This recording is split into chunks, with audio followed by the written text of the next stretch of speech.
Wow, some interesting things I found. There's a statue of Timur there, and then there's like another mausoleum right there. There's a mausoleum down that road. So I think I'm going to check out the statue of Timur after I've chased death with these crossings. So we got the statue of Timur right there, and then over there, that's the National Theatre of Uzbekistan. And then also we got some more like tombs, mausoleums and mosques just right there. Okay, so Amir Timur, who is that guy over there, his mausoleum is that way. There's the Orthodox Church that way, which I've seen all the time. Then Registan Ensemble is like that way. Bit of book about being a UNESCO Heritage website. Where's that website? UNESCO Heritage site, yes. And the last year, I'm expecting. Let's just raise.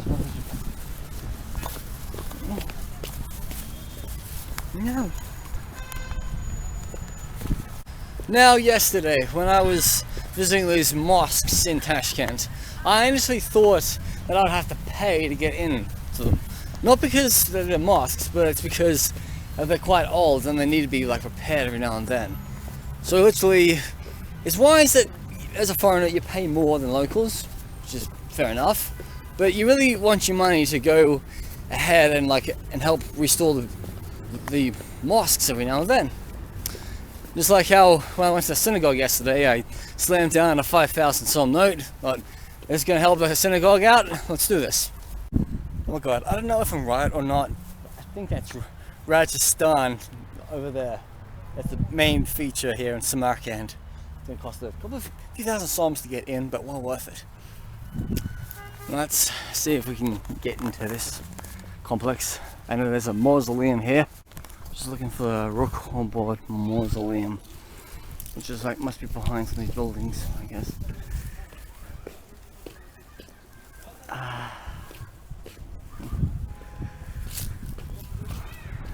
Oh yes, complex Ruhabad, 14 to 18th to 19th century, state protected. Let's see how workable.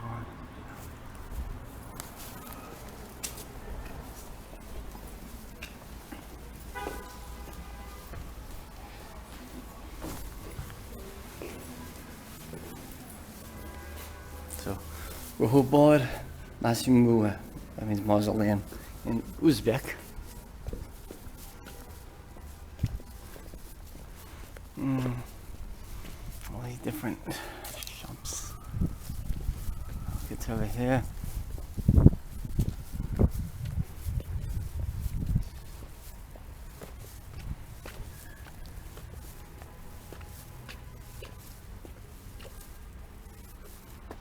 Wow, it's been around for a bit.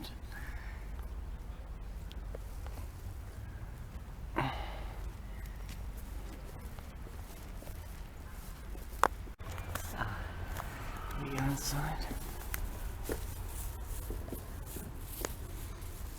Oh my goodness.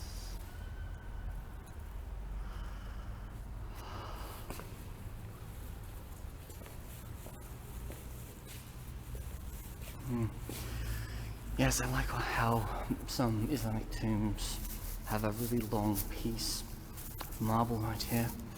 I've seen that in Rabat, even though I've never been to Rabat myself. So these are all tombs from like the 15th century.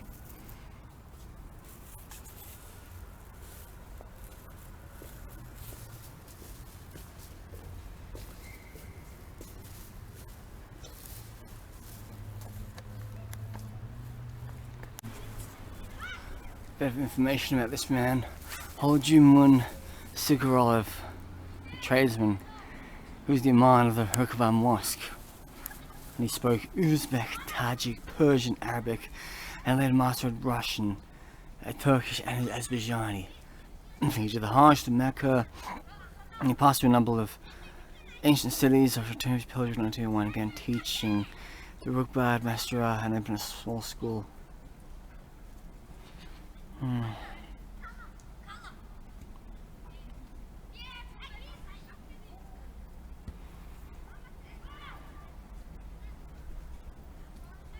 He was sentenced to 10 years in prison during the Soviet time. And was exiled to Siberia to a gulag camp for political prisoners. He died of illness and starvation on the 22nd of July 1942. The gulag camp, age 59. Wow.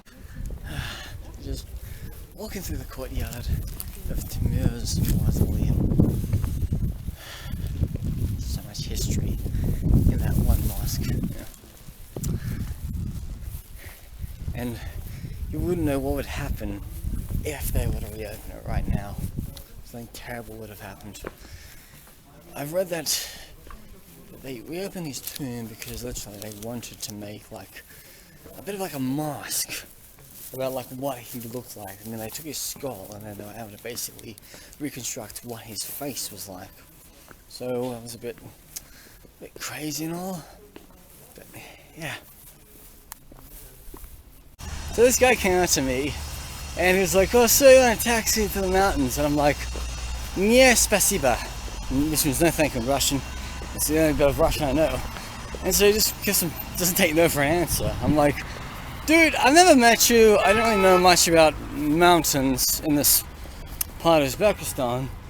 But thanks for your offer, but I know what's going to happen. You're going to overcharge me. And I never go with strangers. So, checkmate." Boys, I think I found what I'm looking for. So, off to the ticket office, I go. Find where it is. One of these people over here. Wow.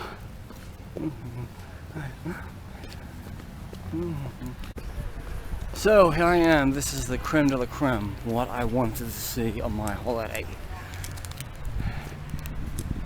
Rajasthan Ensemble. Or Rajasthan Ensemble.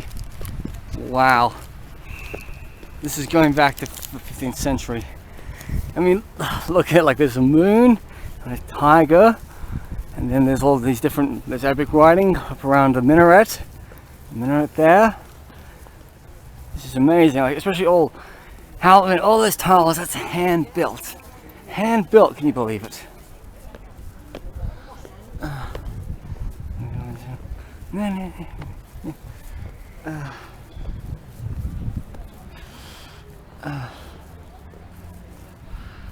Wow. Oh my god, I just can't believe this.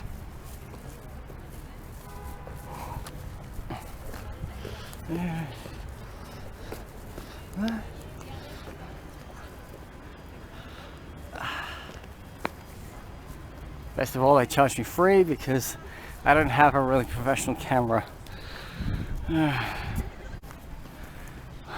Wow, this is what I came to see. See, many years ago, I was watching Australia play Uzbekistan, and I was only 24 years old at the time. I told myself, I don't know if I'd ever come to Uzbekistan or not. I waited till I was 31 to come to Central Asia, and then 6 years later, here's me crawling back for more. Wow.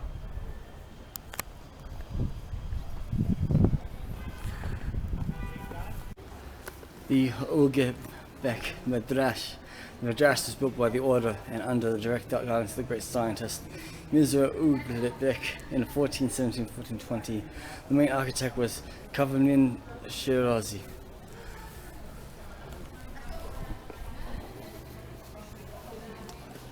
Oh my god, see, that's why you should pay good money to see these places, because someday they can be restored to its former glory. Oh my god. Oh my god, and look at this courtyard. Magnificent. Oh look, you can put on one of those like fluffy little hats they wear in Turkmenistan.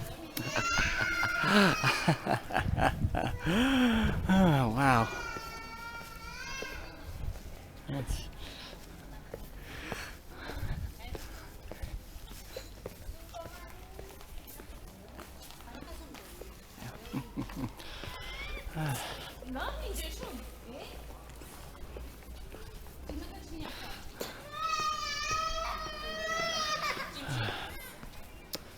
Kids.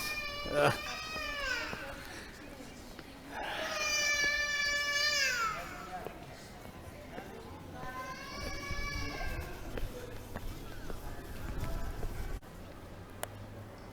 my goodness.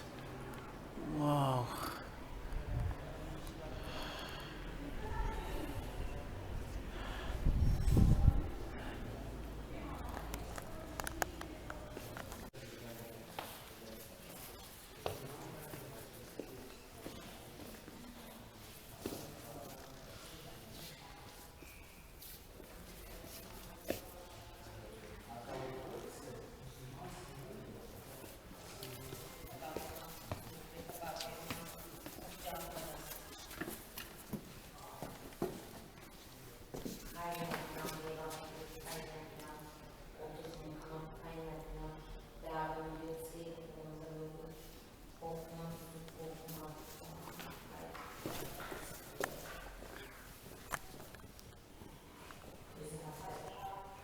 Astronomy right here.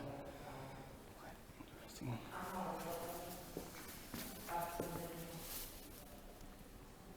So that's all we're in now. Go into that one and that one.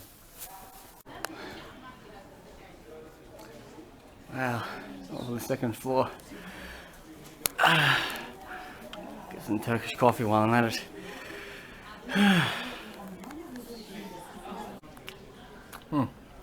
First, go down to have some raisins and sweets, some Turkish coffee, cold water, and a stick of chocolate, present sweet candy. Wow. So I just paid out 35,000 som for a cup of coffee, some dates, raisins and sweets at the cafe up there. Seems a bit overpriced, but it's only about 2.5-ish quid, so I'm not going to complain too much, but that's what they do with these places. They just jack the prices up of food and drink. So in the courtyard of the other mosque, in that one, you can call it this one. So many tacky tourist stamps, doesn't matter. But let's see what's in here.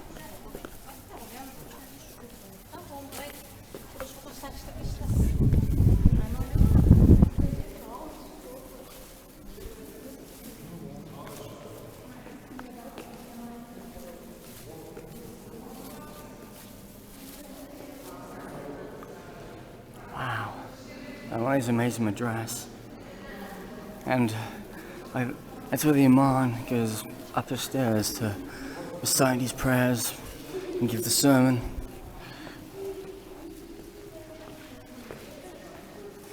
This is really just there isn't a sample.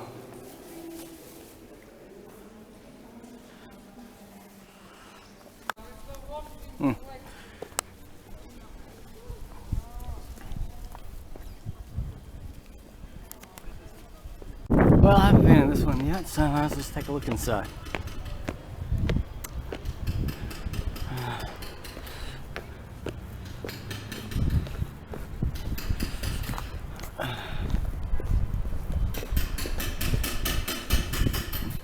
See, look at the sun and a lion. Wow, so much work went into making that.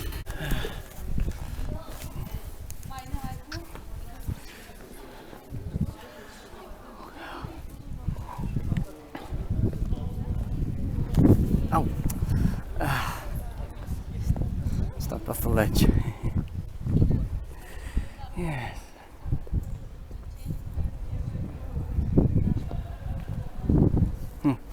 Seems like that area there is a bit blank. I don't know if they're going to put something new in. See, that's also blank up there. But, oh my god, see, look at that dome. Right there. And all that beautiful artistry they've done. Centuries old. Impressive. You see, I had a friend of mine who I don't talk to anymore, and he was really judgmental about people who wanted to go abroad to see things or want to visit people's graves. He's like, oh, can't you just look at a photograph of it online? I'm like, Nigel, if you want to be like that, okay, fine. But there are people like me who want to pay our respects to the dead and see amazing things. So, you can stick your views up your backside.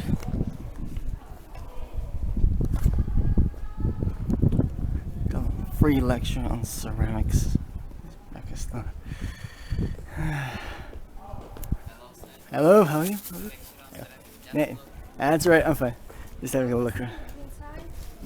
There we go.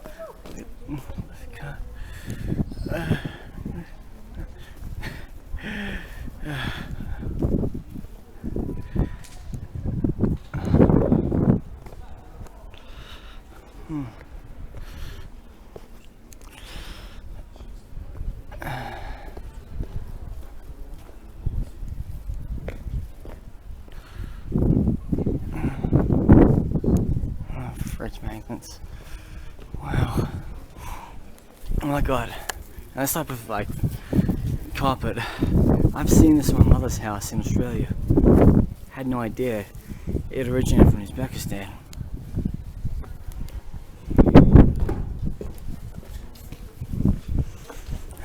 Silks, colours, things, pretty dresses for ladies, hats to wear. I feel like I've paid my dues there. Well worth the 30,000 some spent. Not so much on the 35,000 for coffee, but you know, that's just a typical restaurant touristic jack-up price. So we'll leave it from here. Well, after leaving behind those three big beautiful mosques nearby, we can see that this is a statue is Islam Karimov, the first president of Uzbekistan. Passed away a couple of years ago and he's buried nearby in Samarkand.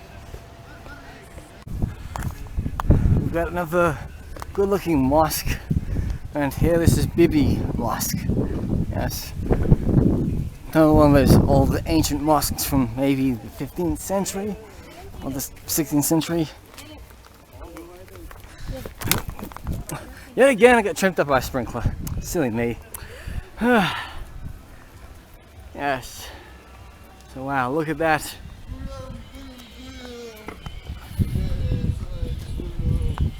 Tall minarets, lighting.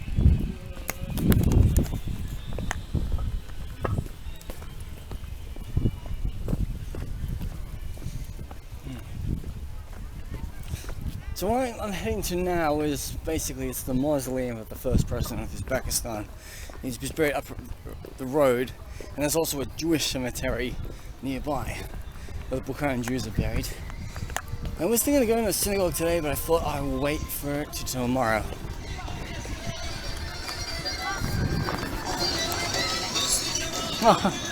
Look, and if you don't feel like walking, you can use one of those mobile things.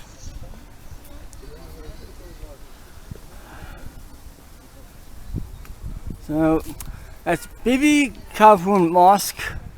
There's a few more other mosques up here. Maybe so.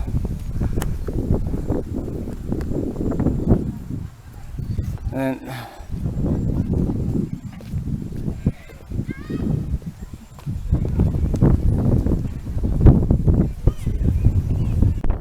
this is Amir Timur Mosque, Masjid, that's what they call it in Uzbek. Built 1399-1404.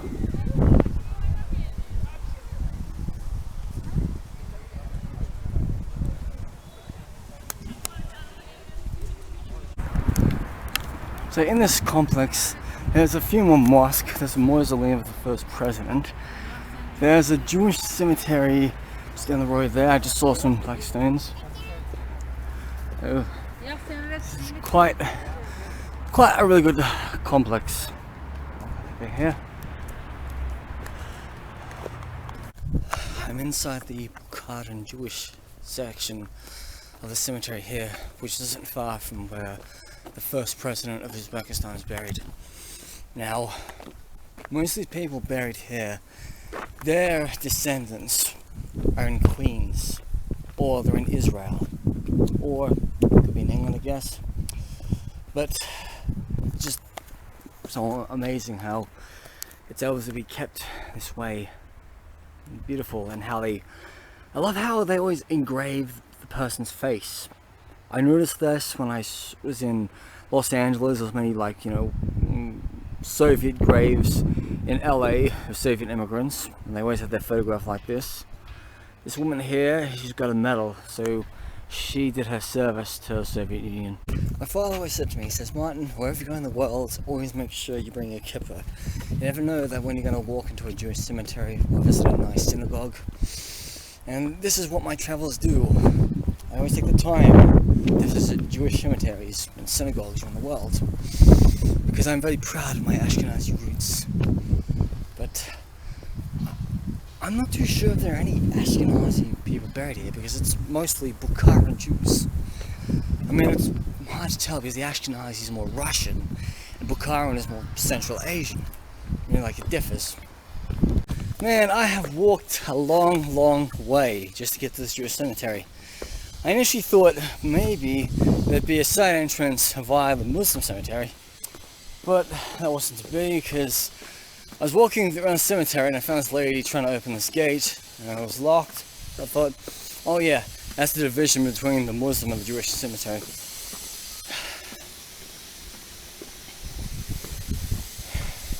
Now, it's quite interesting about the Jewish faith and how so many of my heroes are either of Jewish descent or they're followers of the Jewish faith. Let's see, there's Scott Ian, he's Jewish. Joan Collins' father was a South African Jew, born during the World War, but that only makes her half Jewish. It only depends on your mother. Olivia and John, her mother was of Jewish descent, but like her grandfather Max Born, he was expelled from Germany all because he was of Jewish descent. He wasn't a follower of the Jewish faith, but basically said, oh, well, because you are of Jewish blood, they had to sack him, so that's why he came to Cambridge, and that's how Irene Bourne married a Brimley Newton-John before World War II, if you believe it. Let's see, Johnny Clegg, yes, he is purely Jewish, even though his father was, Anglican from Scotland, but his mother was Jewish, born in Zimbabwe, and then her grandparents had fled from Poland, and Belarus, and the Russian Empire after World War I. And then the funny thing was, Johnny Clegg's Jewish grandfather was going to settle in New York, but he basically ended up going to southern Rhodesia. So the thing was, like, Johnny Clegg wasn't really a follower of the Jewish faith. He never had a bar mitzvah. I mean, yes, he did get circumcised, and he is buried in the Jewish section of West Park Cemetery in Johannesburg, South Africa, and he also did have a Jewish wedding, even though he just didn't really practice the faith. His son, Jesse, his girlfriend who passed away last year, she too is of the Jewish faith. So that's quite an interesting storyline. What's this?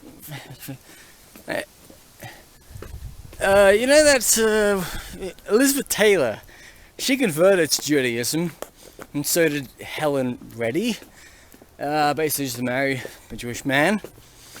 I thought a whole lot of, if I really want to convert to Judaism, and it's a long process, it doesn't really make me a shoo-in because it came off my ancestry DNA test, but I can still celebrate high holidays. I'll fast on Yom Kippur, I'll light candles every day on Hanukkah, and I'll have a Passover where I won't eat bread for a couple of days, or a week or so. Yeah, but I've never really had religion to like control aspects of my life. I always admire that I come from a Catholic and Anglican background, even though I can't really stand the Catholic faith these days and what has happened in the past. My father, who is Protestant and of Jewish descent, he's always believed in me, and he always taught me all about my roots. And my dad was a friend of the Jewish people in Sydney, and I am a friend of the Jewish people. No matter what type of crap is going on in the world, it doesn't really matter. Yeah. So I'd like to show you where I'm standing. I'm standing in the Muslim cemetery, as I've just been to the Jewish cemetery up on the hill. Over there, with another different type of mosque, a mausoleum, like which goes back to the 15th century. So there's all these different 15th century mosques dotted around central Samarkand, and I've actually been walking all throughout the city today. I haven't taken any buses, any taxis whatsoever. I just made the use of my 2 feet. Well, it's almost 5 o'clock in the afternoon. I'm going to end the vlog today. It's been such an amazing day. Getting up, leaving Tashkent, getting on a train, coming to Samarkand, and seeing all these amazing sights, like all these 14th, 15th century mosques and mausoleums, and even a Jewish cemetery. Tomorrow, I'll go visit a synagogue. They're carrying my kippah with me. All good. Anyway, this is Martin the Metalhead, over and out.